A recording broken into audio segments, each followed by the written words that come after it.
Hello, Kristen. Hello. Hi, Paul. Hi. Hi, this is our first little episode of relationship talk, all that stuff. You know what you know what it is, Oh God. Yay. The audience knows, the live studio audience we record in front of. Thank you for coming here today, audience. Oh yeah, they have no choice. It was like they were like standing outside of the door, and they were kind of like, oh, I wonder like what this everyone's waiting for. And it's kind of like that, like when you see people when someone dances, and it's like toxic, but in a good way. So they're all standing in line for something, and they think they're gonna get something for free, like burritos or something. But they're just standing for our podcast. They're just here for our podcast. Nice. They're all cramped in your room. They're just like, oh my God, imagine like 20 people just like trying to fit in your room. They're just staring at me. No, thank you. I think I'll pass on that. This week, at least. This is such a special day, right? Oh, it's a Wednesday. Wednesday, February 10th. Oh, it's a Wednesday, my dudes. But it is hump day. It's going to be Valentine's Day this weekend, which is falls on another beautiful, glorious day. Because last year it was a Friday. I didn't do the math. Little leap year thing going on, and it's a Sunday, so that's pretty good. It's a weekend, but we're in a little pandemic, so I guess it's not as good. It's not as good anymore, right? No. Also, I think of Sundays as like resting days. If you're like me, I have work on Monday at 7:30, so I don't really have plans on Sundays other than sleeping and hanging out at home. Oh, you're like, but yes, home.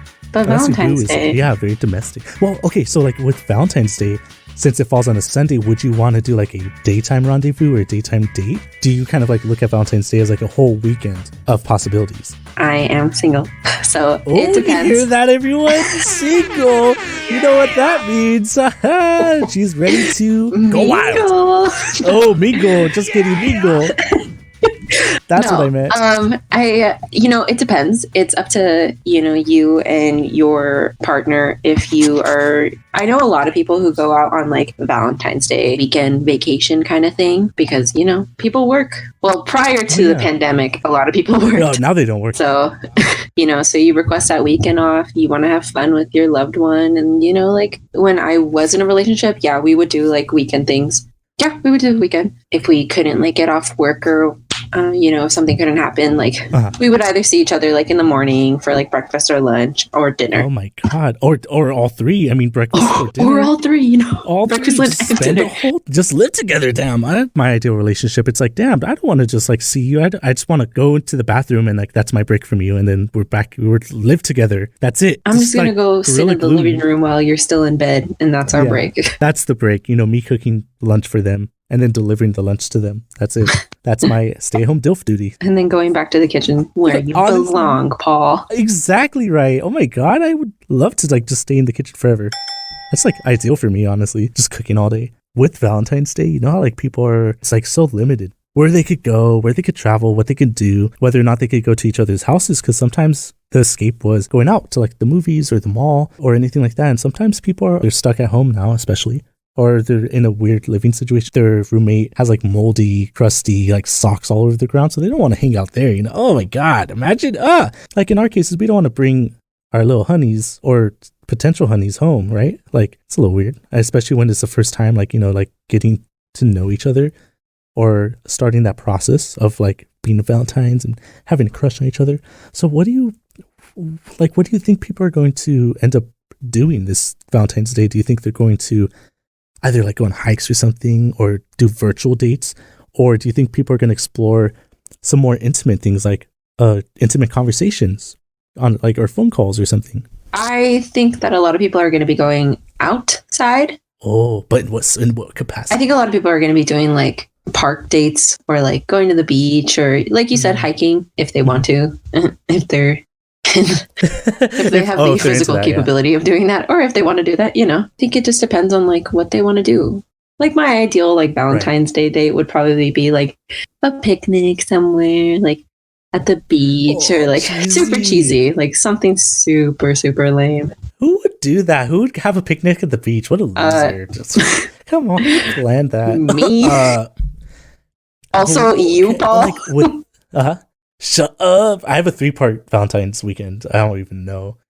I'm a wild one. And that's the thing. It's like, what is the Valentine's? Like, do you think it's more of the thought of like, asking, like the kind of like the pomp and circumstance of it? Like, what really makes a Valentine's, or a Valentine? Because Like at school, remember, like we used to give each other like little cute gift bags and stuff, and like the pass out the little candies in like grade school. Did you ever do that? We did. Do you remember like what your favorite little treat was, or like little like candy grams? I never really participated in the candy grams in middle school, but like Heartbreaker. No, not Heartbreaker. No one was interested. Yeah. No one had a crush on me. I'm too good for everyone. Yeah, no, shut up. I thought they were for the whole class. No, that's like during elementary school. That's what I mean. No, not middle school. That's when people got mean. Yeah, I was like, that's when people started like buying the dollar candy grams, and like they would come with the little candy bar and the flour, and like, oh yeah, that shit was kind of cute with like ASB and stuff like that. Then you would have all of those sad people who didn't get anything, and you're just like, shit. Or like we would just send them to our friends and be like, okay, if you send me one, I'll send you one, kind of thing, just to make yourself feel better. Yeah, I always love that, like collaboration. Yeah. Like, make it like super like pompous, or like all your friends get you like 3 of them or something. Yeah, and they're like, oh my god, that person. It's kind of like in Mean Girls, for you, Glenn Coco, you go, Glenn Coco, kind of thing. And it's just like, not for you. And I forgot your winners. Yeah. But in middle school, not in middle school, I'm sorry, in elementary school, like when everyone would make their own like little Valentine's Day baskets, and it's just like, it was nice because everyone was able to participate into it. There would be those Valentine's cards that were like the little chrome Star Wars ones, or like the little ones that had like the lollipops in it, and it's just like, and then you had your like Valentine's Day like little party, and then that's when all the parents came in and like brought their like desserts and all that stuff. And so they literally just come in strong. They're just like, let's go, everyone. Just a rave. No, literally. I prefer like Valentine's Day to be more of like a kind of event. So it's like it's sharing the love of it, but not really like sexual or romantic, but it's more like gratuitous or appreciating people and relationships. Yeah, because like I like Galentine's Day. I like being able to hang out with my girls and like being able to have like a fun time. And especially when you're single, it can be like a rough holiday because like you see everyone posting about their like significant other, or like, oh, I'm going out and like spending a weekend with my boyfriend or my girlfriend, or, like my partner. And it's just like, what are you going to be doing? And then you're like, well, I don't have a significant other, so I'm going to be at home crying, watching La La Land while eating chocolate. God. Like, and living through Ryan Gosling, just Ryan Gosling. That's it. Not the Notebook. Don't watch that. No. I watched that for the first time with my partner, and we were crying. That movie is so sad. I didn't know how sad it was. This is the first time I watched it. Too. That movie is so sad. Oh no! Oh my god! It was it's depressing. Bummed me out. Yeah, I was like, this is horrible. I don't want to. God. Anyways, so I watched that. That was an experience that I didn't think I was gonna have. As much as like I did love, going out to dinner or like doing something special with my significant other, I also do appreciate the times that I like didn't have that, and I like went out with my friends, and like I just recently had a Valentine's Day with my pal. Oh, see, that's so good. Yeah, and like we went out and had like. But what's funny though is that like we didn't even think of it. Like his mom was the one who was like, "Did you guys have your own like Galentines?" And he's like, "It was a Palentine's Day." And I was like, "I thought you were my gal." Like, what the heck? What do you recommend for like these kind of like Palentine's Day or like Galentines? Palentines, yeah, Galentines, because like we've done like Friendsgiving together, which is like honestly like I don't think I would ever do a Thanksgiving. Like I want to do Friendsgivings from now on because I'm like, you know what, family. That's different, but homies, they could be your family. Exactly. So, like, Friendsgiving atmosphere. Oh my god, that's like any holiday that you can spend with your friends who are your family is much better than like a random party. Yeah, exactly. Yeah. Like for Galentine's Day, like I'm gonna have one this Sunday with like a couple of coworkers because like we're in the middle of a pandemic, but like I see them every single day. We get tested every week, and it's just like literally working together. Like it's already a thing. So we see each other every day. Like, wait, but blah blah blah. I'm like, well, literally work together. Shut the fuck up. Exactly. Yeah. But like I like being very cute and like artsy, so I was planning on like baking a cake in the shape of a heart and like decorating it with like cute little frosting and like just making it nice. And like we're probably just gonna have like wine or mimosas. Like it's just gonna be like us girls, and like I'm gonna wear a wig and just come. You can come through, honey. Come through. I'll just be the drag show and pop out the cake. Yes. And be like, hello. Please. Yes. Oh my god. I'm an entertainer, baby. Friends, like yesterday, like we just hung out all day. Like we went, got a haircut, and then we got tattoos. So it's like, it's just the vibes. yeah, exactly. They're my best friends. So it's like, it's nice because like, they have a significant other. It made me feel like, like they still took the time to have a day with me.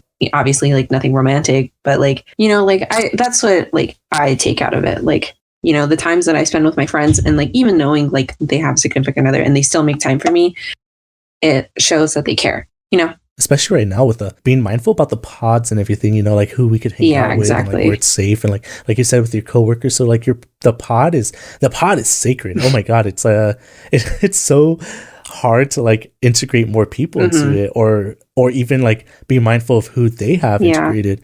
And that's so important that like people make time for each other, in some capacity, especially with their love language, because I know you're or correct me if I'm wrong. If I don't know them, I'm gonna slap myself. I'm a horrible friend, but like your love language, it's like definitely quality time, like quality time, words of affirmation, and then from there, it's like there's like you need those fulfilled like in the receiving end. Like in the order of where it goes. Well, what is your love language is quality time and physical touch. And physical that's gonna be difficult. Yeah, so these are literally the two worst love languages to have right now during the pandemic, because I can't hang out with people and I also can't hug people. So just suffering. Oh my God. You can only imagine like the beginning of the quarantine, like when it happened last year in like April and May. Just like stuck at home, like not really knowing what to do, but just try to FaceTime call every day, and like every day one of us dropped out. We're just like, damn, I'm tired. Just stopped. Oh my God.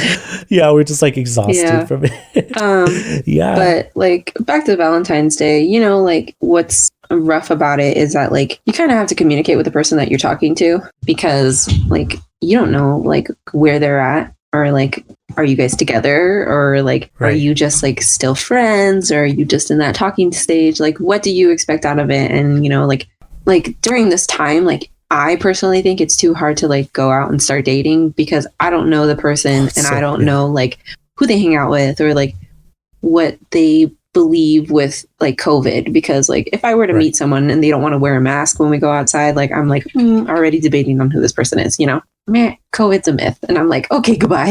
Oh, this relationship's a myth now, buddy. This relationship never happened. It never happened. You did not see me here. No, one of the only places we really see someone is like at work. Like if you're working with people that are your age and stuff, or like, like just normally talk to or interact with, or like online, like social media, or like Tinder, or like fuck Tinder. I don't know, like Bumble or something.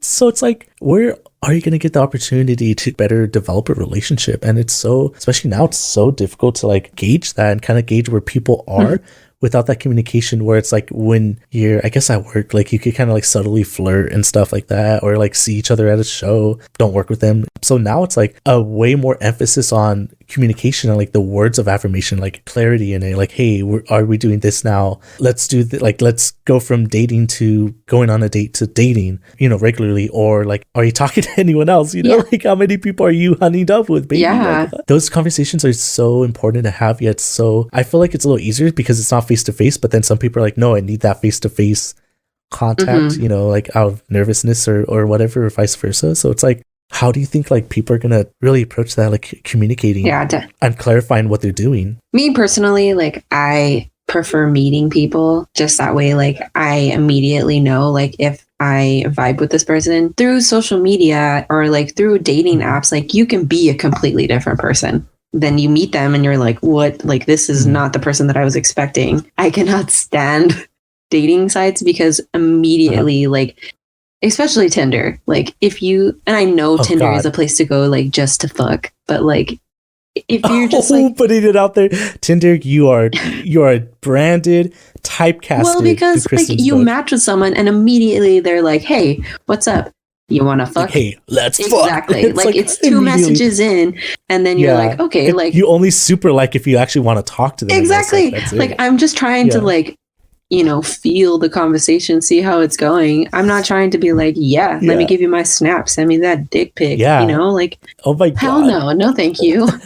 Only drug dealers and unsolicited dick picture senders use Snapchat. That's it. You keep it for the memories, but you don't use it. Exactly. That's it. It's funny though, because like when I initiate the conversation through like a dating app, it turns out to be completely different. Like usually when Oh, the first one, like my first best friend, like we started off, like I messaged him first and like we started talking and we met at my friend's Halloween party. And then we were like, hey, let's just be friends. Like we vibe really well. Like we get along. And then, then I found out that I was his freaking supervisor.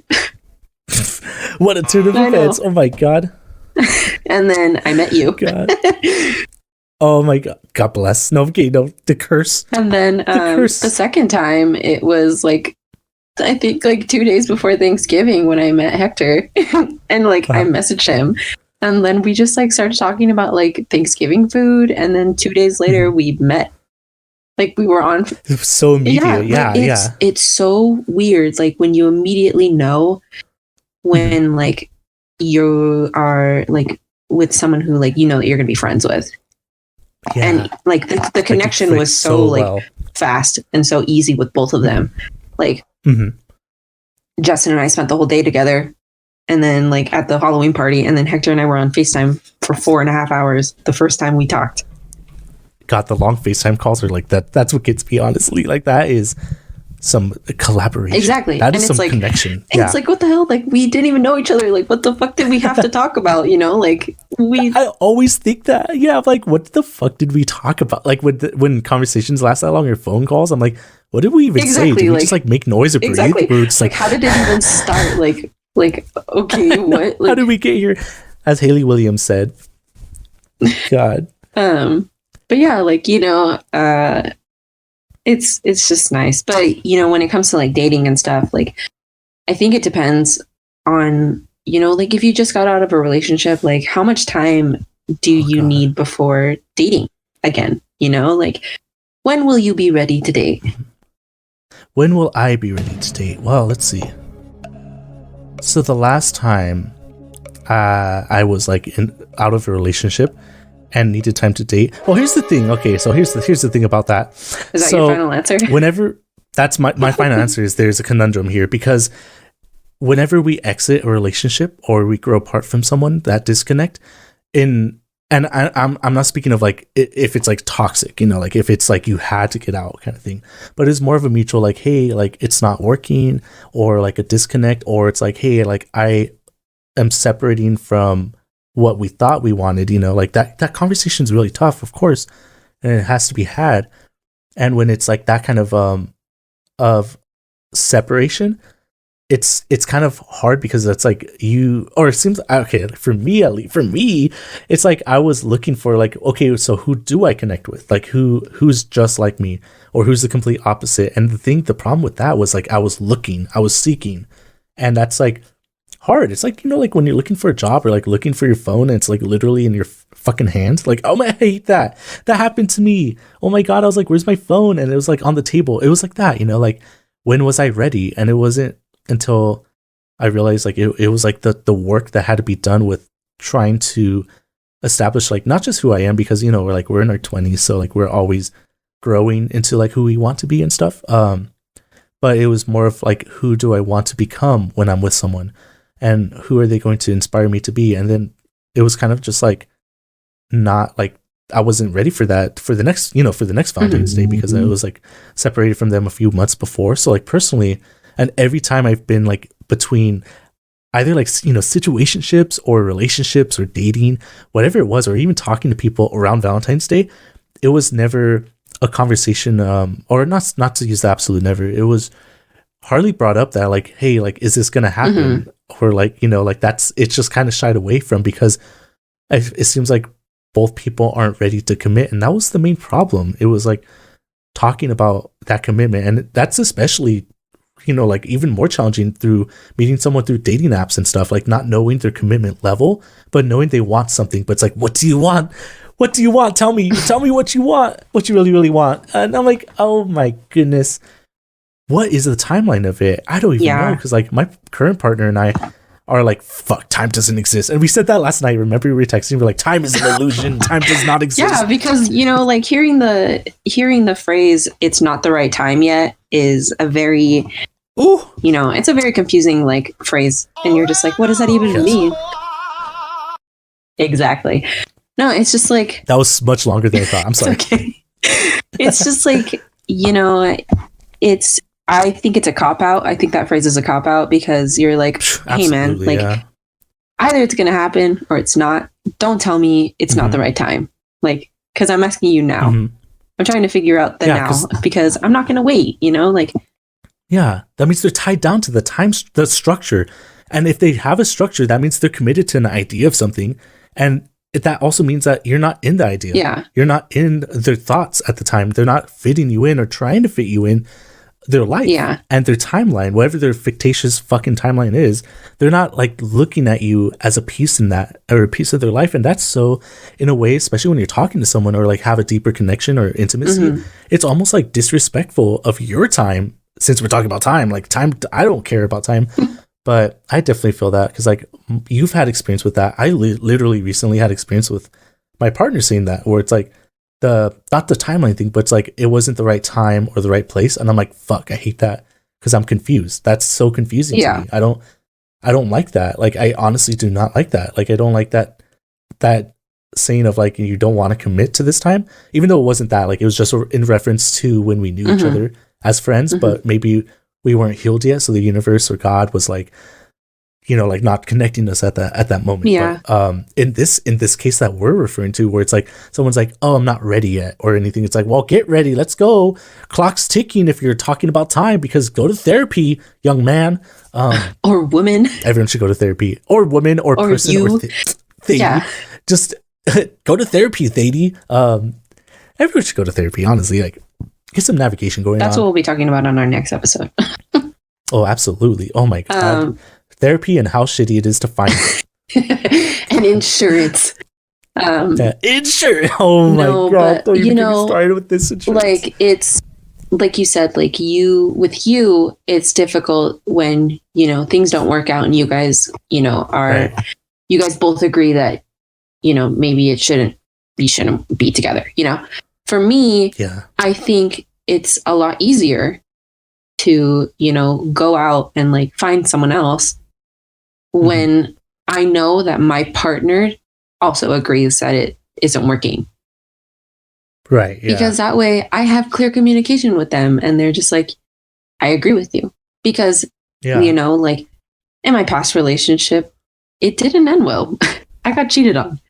And points, negative points for Gryffindor for that one. Jesus Christ. And you know, like it definitely like put a wall like around me, and I, you know, had a lot of trust issues with dating and whatnot. And you know, like it honestly, like what I believe that a good relationship is built off of good communication.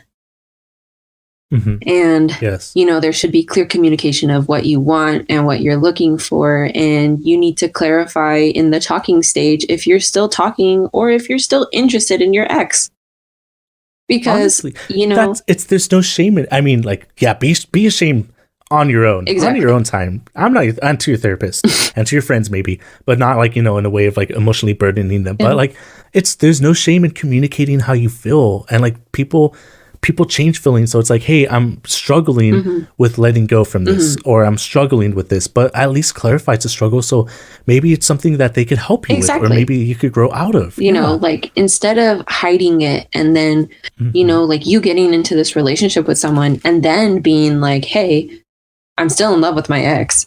You know, it definitely wedges something in between you and your partner, and it causes a rift, and it causes, you know, like doubt and, you know, like self-sabotage. And, you know, like you're constantly going to be, you know, talking to yourself and being like, okay, well, how is his ex better than me? Like, what can I do to make like myself be good for him or the one for them, you know? And it's like, it's definitely a hard conversation to have with yourself. And you just need to be like, okay, well, this is who I am as a person. And if they like me, then they like me. And if they don't, then that's okay. then fuck them. They don't matter. Exactly. You can't change their mind. Fuck And that person, bro. They need to get the fuck out of here. Yeah, I am a perfect saint. I'm a perfect bean, and if they don't like my bean, then that's it. They can't flick it. Get out of here. Easy. And that leads to so many like attachment styles where it's like if they're still attached to something, it gives us attachment because it's like almost like I feel like it's like a toxic approach of like fix you. Like it's my duty to fix you. And there's some aspect of that in like partnership. At least for me, like that was the toxic approach to partnership. It's like, hey, I want to be with this person because I care about them. Yeah. And my care is turning into a concern because I want to change them, but I'm not their therapist. I'm not a transitional life coach or anything like that. And it made me develop a different set of attachment styles into being from a supportively attached, as in, I'm giving them effort, motivation, inspiration, to being like an anxious partner or like avoidant partner where I was like feeling let down or like abandoned and examining like what's right, like how are things with me, like how should they be with me rather than their ex or like the person they're stuck on or the person they cheated on me with. How am I different? And like, should I be that person? Should I grow into that personality or character because they like that more? And it leads to so many things about like anxiety, and which we'll talk about next. I thought you said because they like that whore, and I was like, oh my god, Paul. Oh my god, because I wouldn't call anyone that. Absolutely not. I was like, oh my god, Paul. Okay. No, but like, how could I change and be more more? I can't spell. I'm illiterate. Changing. And it's like I don't want to trigger myself into changing who I'm comfortable with. Yeah. And especially with like being betrayed so much as being, especially the ultimate betrayal of, like I said, it's cheating or killing your partner. Those are the ultimate betrayals to me. Like, you either cheat on me or you kill me. Kill me if you cheat on me. I don't want to hear it. I don't want to experience that again. And it's like, oh my God, like, I don't think. That's it. That's the end of the podcast, everyone. I don't think. That's Thank it. you. Thank you so much. Paul does not think. I don't think it's a healthy approach to a relationship or to start off with that literal bond over trying to fix them or that motivation or that kind of like goal to fix someone, or that, like, that's so hard, or to be fixed, or to be like, this person's going to solve my problems, this person's going to do this, or this person is going to change for me because they're on their ex, but if I ask them to be my Valentine, then we'll be together. It's like, not always. Or like when they project their problems onto you and they're just like, here you go, you deal with that, and you're just like, what? Dumpage. It's like emotional labor. Yeah, it's like they put their dirty laundry on you and they expect you to wash it and give it back to them, pressed and folded, like, and it's just like, no, that doesn't work. With boundaries? Oh, sorry. What were you saying? No, it's okay. Like, it's not just with relationships, as in like couples, though. Like, that also happens with friends too. Like, because like, you and I have had conversations about like certain situations where it's like, okay, like, how do we go about this? Or it's like, you've definitely asked me for advice and like I've asked you for advice, and it's just like, when should I bring up the situation again? Or like, is it possible to, like, have them initiate the conversation? Because like, I don't want to seem like the person who like constantly picks at you and is like, hey, like, how are you doing? Like, how is this situation going? Because like, I don't want to seem like, one, too invested in your problems, and two, like, I don't want to inflict emotional pain on you, because like I have a tendency to do that, and I've been told that I have a tendency to do it, and it's like, it doesn't bother them, You beat people up emotionally. It's just like, all right, here's my problems. Who wants it, baby? Oh my God. It's because I care. And like, this is a conversation that I've had with this person, and it's just like, I'm sorry that I have a tendency to bring it up at the wrong time. Like, it's something that I definitely know that I need to work on myself. But like, just know that I am listening to what you're telling me. And like, if you don't bring it up again, I'm obviously going to bring it up to you and be like, hey, how are you doing with this situation? Like, is everything okay now? And then if like, I understand that you're not ready to talk, so you know, like just know that I'm still here and I'm still like wondering if you're okay, you know? And but you're right, like we shouldn't be like projecting our problems onto other people. And like, how do we know like when to tell them that we're not available for that, you know? Are you asking me the question? No, it's just in general. I'm a caller. I know the answer because I'm Paul. Just kidding. No, I've been practicing that. Like my therapist has been talking to me about setting those boundaries in my relationships, especially ever since last year, how we saw a disconnect from so many people. So many people saw a disconnect in their relationships and so many aspects of their life. And I know you could relate to this in some way of, you know, disconnecting to those people that you casually saw in public or at shows or at work. And you just don't see them anymore. And it's kind of like they're okay with not having you in their life, as messed up as it sounds, you know, like not in a negative way, but it's just like you know that you have or recognize that you have different dynamics with people and different relationships. Yeah. With these more intimate relationships and the more intimate friendships or anything, these connections that need those conversations and need those boundaries set. When do you introduce these topics? That you know, that recurring question. And like what I've known to invite into our friend groups is like, first, the safe word. When we talk about heavy topic, it's like, if we don't know the safe word, or if we just forget that that's a trigger, or the trigger word, we kind of just mention it like, hey, like this is a, you know, kind of heavier topic, and that's you know, that has happened before. Or we just mutually know like that it's leading to a deeper topic, and we engage knowing so, and we also respect that it's going to get to that point, you know, with better communication, a better connection, that's possible, especially like, you know, when you and I have talked, like have those late night talks, late night convo. Thank you, Frank Ocean. We have a mutual understanding that it's going there, and we're into the mental space or headspace. Yeah. With those friends that don't have that connection or that clarity, I feel like it is necessary to be like, hey, like, are you in the headspace to talk about this? Or newer friendships and relationships, it's like to clarify, are you in the space for me to rant or for me to vent, or like, can I talk to you about something? Do you remember when that whole like meme on Twitter was like going around where it's like, I'm sorry, I'm not in the right headspace to talk to you about this right now. And it's like their boss texting them like, are you going to come into work today? And it's just like, dude, what the fuck?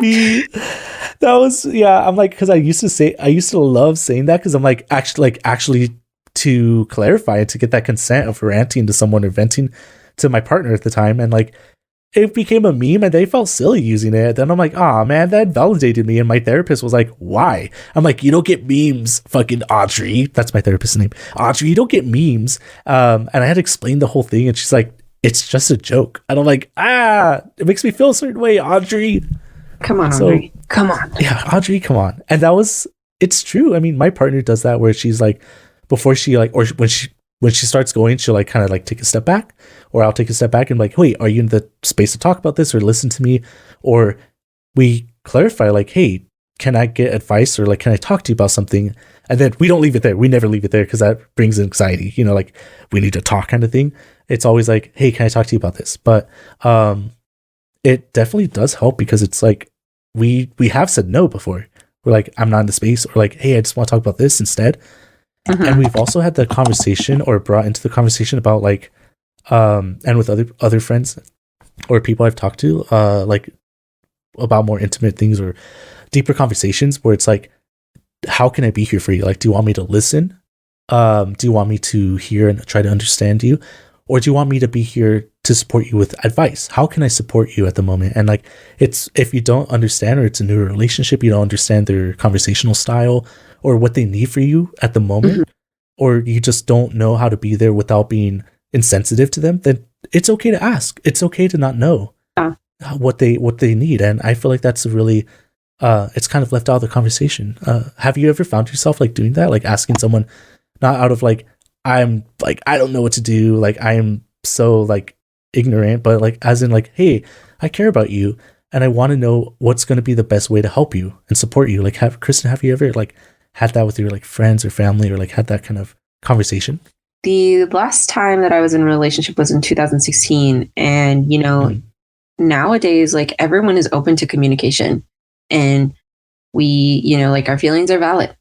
And, you know, we make that known now. And, you know, back then it wasn't really like, him and I didn't really have like a way of like saying like, hey, something's bothering me. Like, can I talk to you about it? It would just be like, oh, like multiple texts of being like, I had a shitty day. And then just like dropping everything on each other. And it's like, we never like, asked here it is. Yeah, we never asked each other, like, are you in the right headspace to hear this? Or like, God, like, here's my garbage. You're going to solve my problems whether you like it or not. And if you don't solve my problems, I'm going to hold it over your head. Here's the grudge, passive aggressiveness for the next 3 to 5 business exactly. days. God.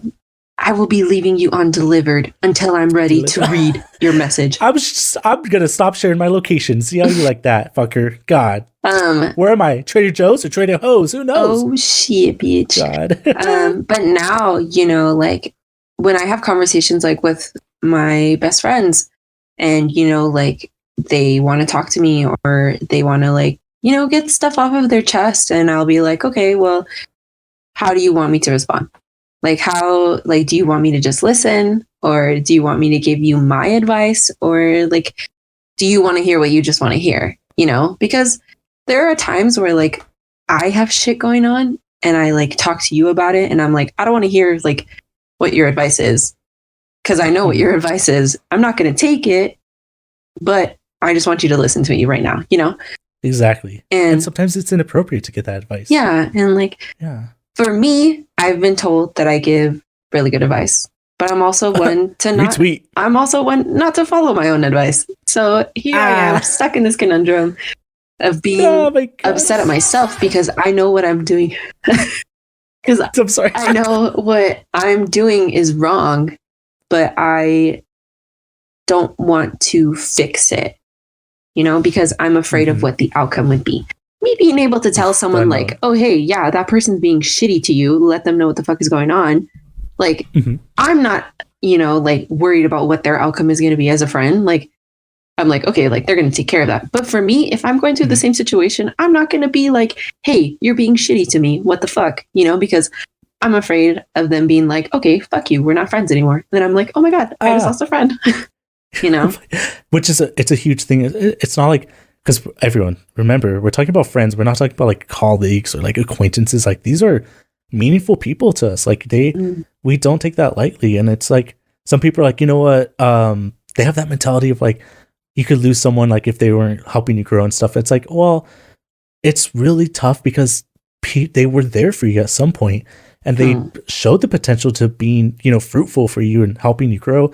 And everyone's going through something. So perhaps they're going through something and it's like, we kind of want to help them through that so they could be a good friend again in some capacity, or like, you know, be there supportive, or vice versa. And it's like hard to kind of register if they just don't care, if they're genuinely being shitty and don't care about being shitty, or if they're just going through something and we don't even know about it, which is why communication is so important.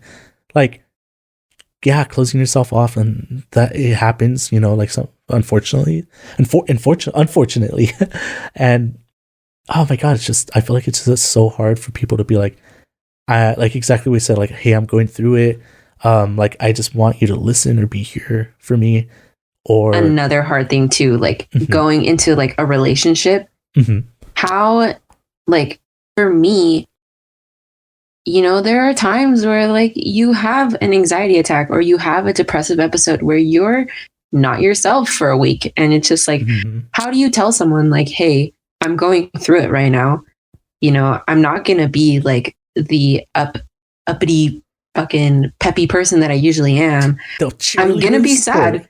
I'm going to be sad, and I'm not going to be on my phone a lot, and I'm not going to text you back as much as I should. But I just want you to know, like, it's not because of you. Like, how do you like go about that? Like, you being the person receiving the text and you being the person sending the text, like, you know, because I have talked, I've been through like a talking phase where like I've talked to a guy one time and I was like, hey, you know, like, I'm going through this. Like, I hope you can respect it. And then he just took it personally and was like, all right, then I'm done. And I'm just like, what the fuck? As a way to avoid it. Oh my God. He's like, packing up my bags that were not even dropped on the floor. Exactly. Exactly. God. And I'm just like, okay, well, clearly you just weren't into it, but okay.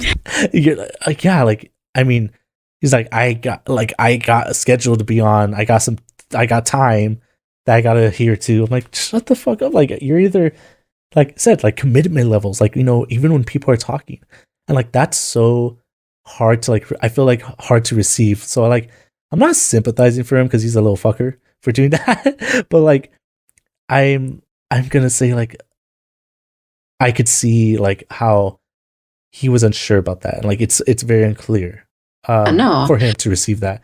I'm Even though not he saying like communicated it, fuck yeah. that guy. I'm just I'm saying saying fuck like him. I'm just saying like, you know, it's hard. It's hard to balance, you know, like understanding that the person that you're talking to is going through something at the moment, like, and you know Absolutely. it's not you, but at the same time, like you don't know what to do, you know?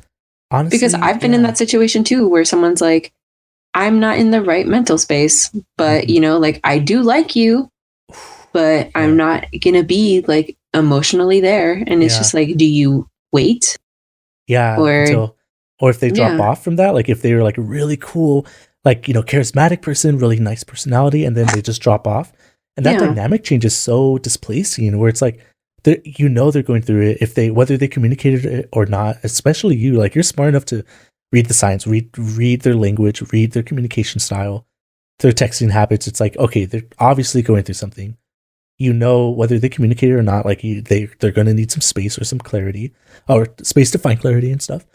But it's like, it's so hard because it's almost like, it feels like an attack of a change, because especially on social media, like when you see them either still active and not texting you, or like, you know, kind of just present, or like kind of like different, like either more preppy or chipper, or they're still like a happy piece of shit. It's like, oh, like, okay, I guess like when you text me personally, like you're just like a, like bummed out and, you know, sad and draining, but then like online, like you see something else, like a completely different person. And that's kind yeah, of like part of the persona that people do project, and like that's hard to see and that on the receiving end.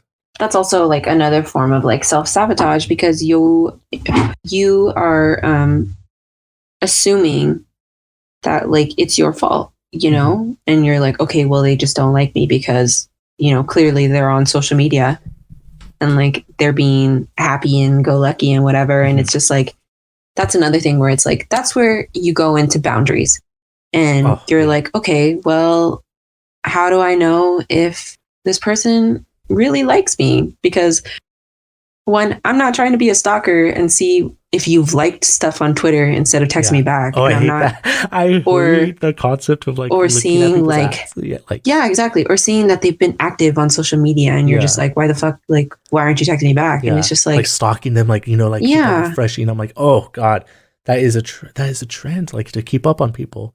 And And that's one like rough side about social media is that mhm. they literally have everything there for other people to see. Like this Oh, it's person was public for a online. reason. Yeah, This person was online 10 minutes ago. Like, yeah. Oh, but they weren't literally. texting you back, you stupid bitch. Yeah, Like like, that's hey, your fuck fault. you. Yeah. Throw your phone away and and get out of here. Go through under the blankets. Yeah. Easy. It really had me thinking about when you're talking about when someone's down, or like, you know, that your partner's down, or someone you're talking to, especially, oh my, the talking phase, or that situationship, like weird, like, you know, purgatorial Mm. space that we set ourselves in, or like we kind of like trap ourselves in sometimes, or just end up in, you know, because like we're just like leading to something, hopefully. That was me last year with my partner, where we started talking the week my abuelo passed away. Like Hmm. that's literally when we started romantically talking to each other. And they're not on social media a lot, so they didn't really I didn't talk about it either, like, you know, because we just started talking and everything. And we talked about depression before. I kind of went to her about antidepressants, and we talked about that when we were friends. Hmm. But since she was on social media, she kind of didn't see the updates of, like, you know, my personal life. And I did try to keep that, you know, persona up of like, hey, like, you know, life's fine, like, you know, it's okay, like I'll get through this kind of thing. But I was going fucking through it, you know, like that was horrible. And it was hard to explain that, you know, like without her knowing. Like I just wish that she knew without me saying it, because it was so, I didn't know how to say that, you know, saying like, hey, I'm falling into the deep hole depression, I'll be back later, you know, kind of thing. Because it wasn't her responsibility, especially since we were literally just talking, like we weren't even dating or anything. And it was so hard to kind of like help her understand that it wasn't her, it wasn't me just not committing to like trying to learn about her or anything, or any of that, or like if I just stepped back, like what that meant. But it was something where like I really liked her. So like I'm like, okay, you know what? Fuck it. Like I need to communicate this, even if it's like completely honest and like kind of I blunt in some way. I'm like, how should I say this? So I came up with like a, you know, like how like weird and silly I am. So I came up with this thing where it's like called the goblin, like the goblin in my head. And the goblin in my head is the one that's like literal depression, like fucking that one of those like depression Cialta commercials or whatever it is. Mhm. And I kind of came up with this like metaphor where it's like, hey, the goblin's getting to me, and like explain like the goblin's like, hey, when I like my medication doesn't work or like I'm really going through it, and we just use that as like a code word now for like we're kind of insecure or like uncomfortable or like we're kind of going through it and need some time away. And I've kind of like never done that with a partner, right? So and I was like, dude, I want to do better with her. Like I want to communicate and I need to be honest. Like I really fucking like I want this to be a partnership. I really want this to work. And To work. yeah, doing that with friends too. Like I want to tell them like, yo, dude, I'm not feeling good, bro. Oh God. And I use that example like, dude, the goblin's getting to me, the goblin's doing this. So when I told her that and like when I talked to her like on the phone about it, because we didn't meet up yet because fucking pandemic. So like we talked about it, I explained like what it meant and like what it means to me and like how I navigate through depression, just so she knows, so she knows like well who I am, kind of like, you know, like what I go through and like what's difficult for me, or like how I shut down for like when I get in an argument with my parents or get an argument with someone, or when I see something triggering, I shut down for the weekend. I stay in my room. Like so sometimes I just don't eat, you know, for like a few days, and I'll just be in there. And I just told her this, just, you know, just to clarify, just to let her know, just to like tell her without expecting anything in return. Like she just listened. She was like, and I, you know, made sure she was in the headspace and It was like, wanted to hear it. Yeah, she's like, I'm not Audrey, Paul. I can't help you with this. Out of here. And we were literally, dude, this was before we started like talking about dating or anything. This was like us just like kind of like chatting, not even like flirting. you're like, You know? we friends, so Yeah. let me project all of my feelings. Literally, because I'm like, I like her. I don't know if she likes me, but we're talking a lot. So I'm like, dude. So we're literally talking. So I'm like, and how did she react to it? oh man. So like we talked on the phone about it. We like texted about it before, and she was like, okay, heard. And then like that was that. Like because I didn't ask for help. She didn't like give me unsolicited advice because she's like, this is your problem. I don't, not like, this is your problem, Paul. Fucking deal with it. Like she was like, this is something that you're going through. This is something that you're aware of. And she was like extremely thankful for me sharing that with her. And here's the thing, after that, like whenever she saw glimpses of the what we're gonna call the goblin or the fucking depression like coming through, she would be there for me without me asking her, or she would know what to do, or it seems like she knew what to do. Like she reassured me that it was okay, or she supported me, as in motivates me, because like support is like, I don't know, I think fucking math and physics, where it's like support isn't just like being a barrier and stopping something, you know, or like, you know, like lift or like supporting something as in like just holding it up.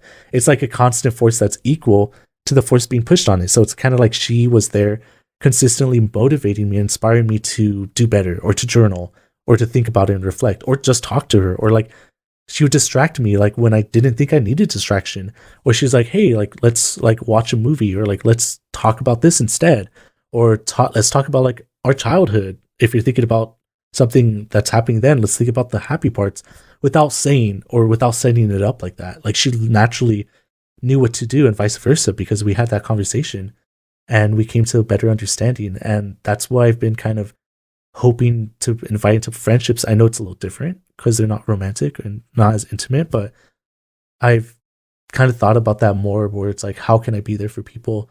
And they, when they're honest, at least, and like when they communicate like what helps them the most, or like what they're going through, I'm like, heard, okay, I could listen to this, or I could vent, or listen to you vent, and then I could, if I'm able to, I could give you the resources or guide you to something that's going to help you, or like chill with you, or like watch a movie with you, or just distract you and be goofy like I am, you know? That's Yeah. that. Yeah. Yeah, I know, like for me, when it comes to like being in a depressive state, or like I have really bad anxiety, like I'm one to like at first not communicate with you and tell you what's going on, Right. until I know that I fully cannot manage it anymore. because Oh, I'm to the one to point. be like the happy-go-lucky girl who's like, yeah, everything is fine until it's not fine. God. Like the Comes Morgan across, Freeman like narrative, she was not fine. It's Like in that moment, she fucked up. basically. And it's just like, you know, it sucks because I need to work on setting that up for myself and being like, okay, look, I know I'm not in a good mental space. Like I need to stop like trying to think that I'm okay.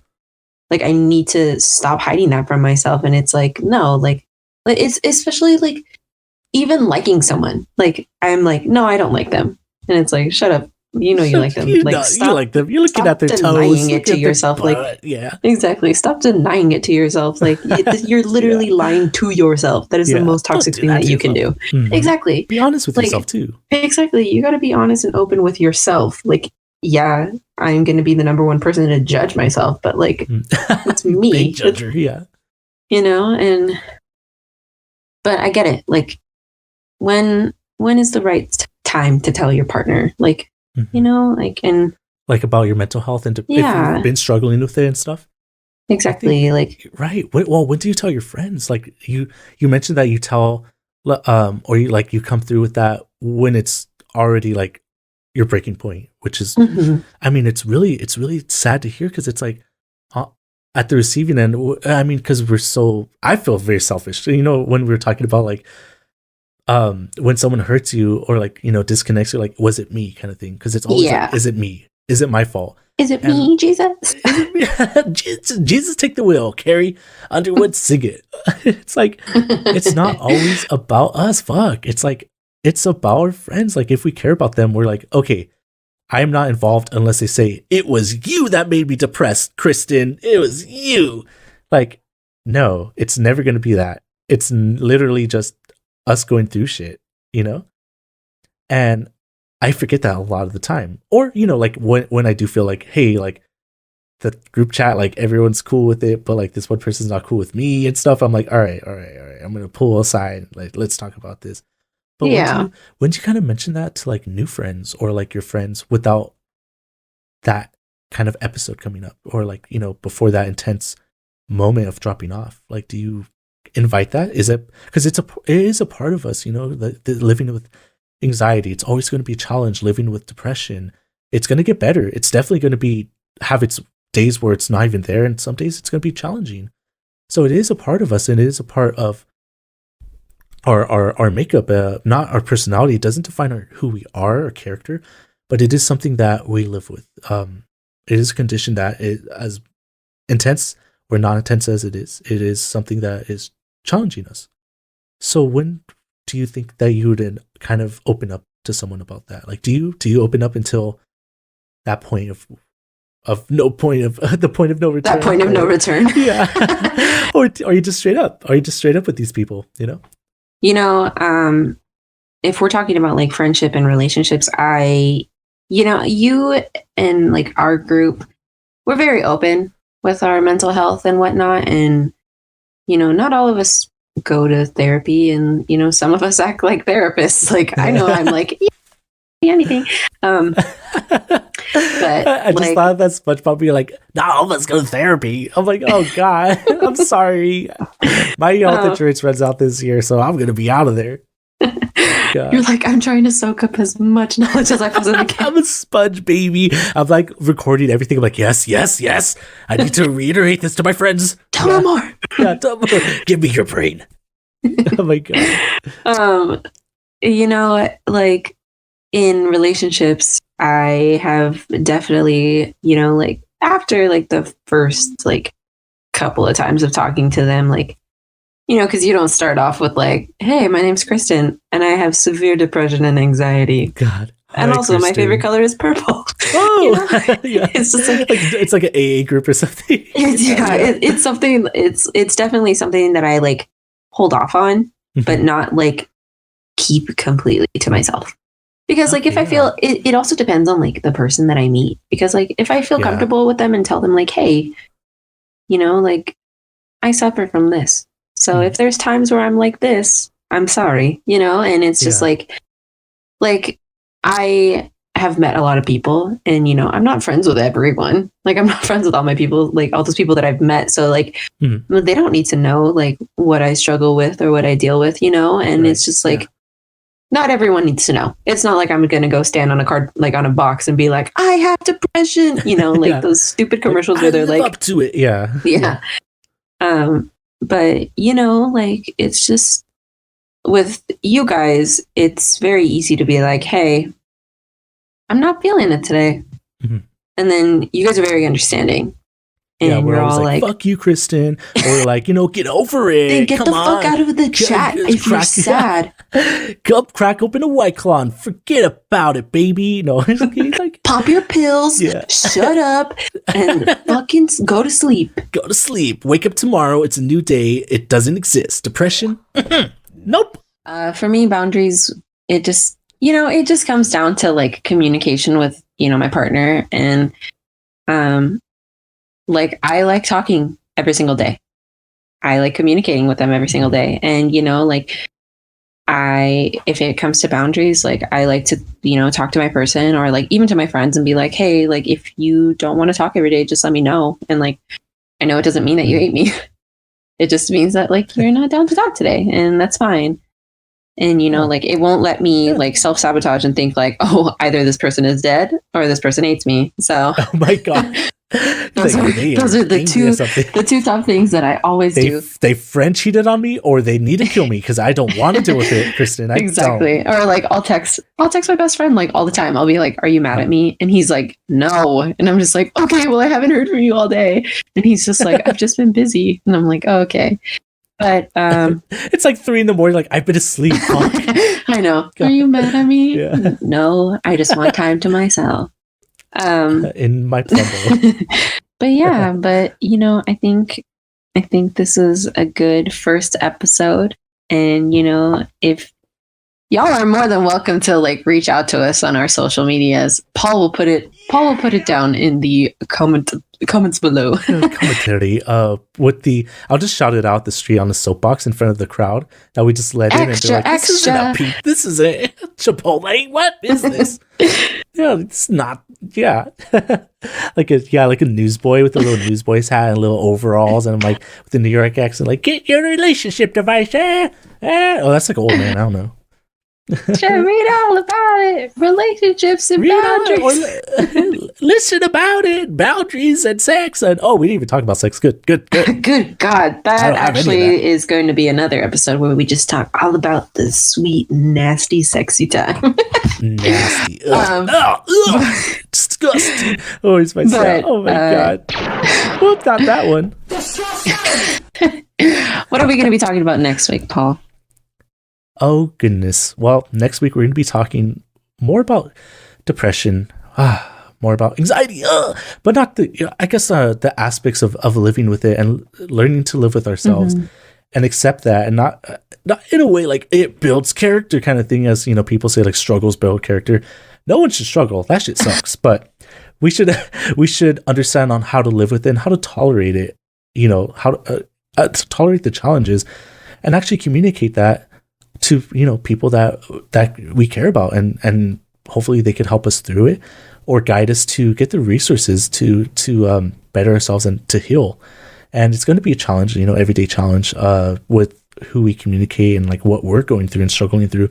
Yeah, it's okay, and it's never bad to say that you're going through something, and that's kind of the importance that we're going to touch on. And if y'all, like Kristen said, have any questions, just reach out to us. Don't text us, like she said. Don't do that. Don't email us. Don't use our names to sign us up for fucking car insurance and like Chuck E. Cheese ads or something. But feel free to reach out or answer a poll if you see it on Twitter or like on Instagram for asking questions, and we could just talk about it on the podcast on the next episode. So yeah, we appreciate everyone out there that's listening. Listening, we helped you in some way. Listening. If you're not listening, if you just put this on and go to sleep, well, same, because I guess our voices we'll have an ASMR episode. It just won't be until like our 10th episode. It'll just be and then you slip it in the depression. Thank you guys. Thank you all so much. Like we said, reach out, and we'll talk to y'all. No, it's a one-sided. It's our conversation, so you'll listen to us talk. No, because they're going to be asking questions and they're going to be putting in like, the polls and stuff. Oh, duh. You're right. So we'll listen to them talk, and then we'll be like, I guess, and then we'll go on our own topic. It'll be like, whatever you just said doesn't matter. Anyways. Yeah, you're like, we are uncertified non-professionals, so we know what's up, and you don't. That's your problem. So learn. I don't know. I don't know. Well, thank you for listening, okay. And Paul, I love you so much. I love you too, Kristen. You please drink some water, get some rest. We'll wake up next week. Literally 7 days of sleep or something. Wake me up when next week starts. I'll be knocking at your door. I'll be like, Kristen, wake up. Time to record. Then I'll say, I'm mentally not in the state to talk to you. I don't want to talk about anything but sleepy. Please, Paul. This is not what I signed up for. Oh my God.